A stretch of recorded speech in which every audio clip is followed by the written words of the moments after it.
Well, that was a fun 2-week period, wasn't it? He had a nice discussion with Poverty over the weekend about how LeBron has to want to take that last shot. Twice last week, he passed up on the chance and his team lost, though one of those times was the All-Star game. It's what will forever separate him from the likes of MJ and Kobe, though, if he's not selfish enough to want that shot. We also saw Serenity coming close to losing, only to see him pull it out in the end to keep his undefeated streak going. Of course, I watched myself lose it on the last Sunday thanks to some great playing by Power Ranger and some horrible playing by Marshawn Brooks.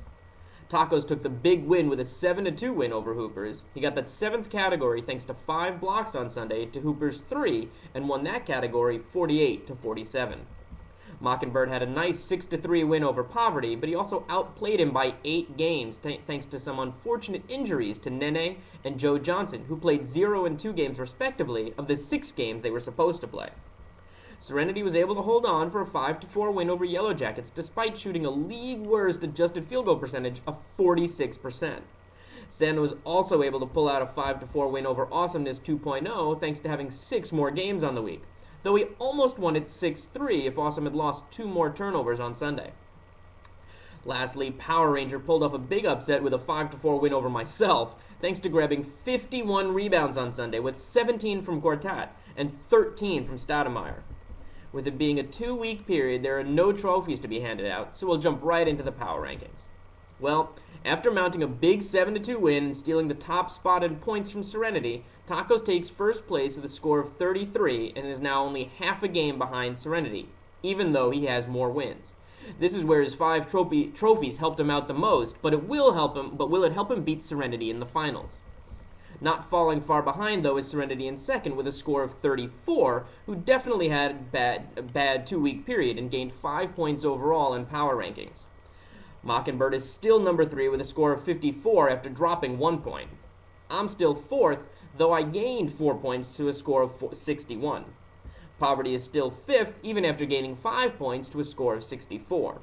Santa is still 6th, but he moved up 4 points to a score of 65, only 1 point behind Poverty. Hoopers was the big dropper in points, losing 6, but still 7th overall with a score of 79. Yellow Jackets was the big jumper with a 7-point gain to 82, but he's still 8th overall.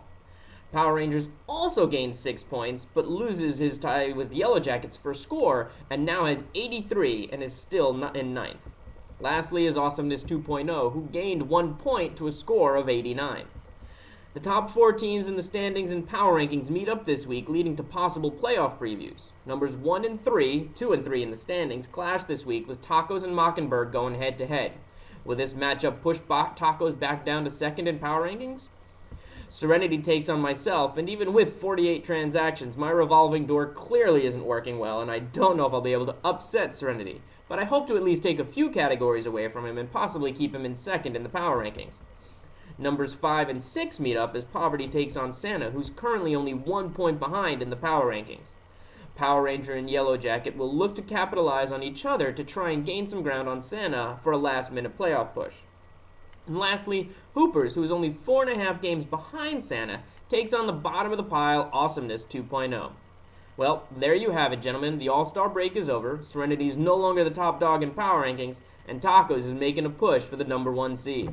I'll see you all next week, gentlemen.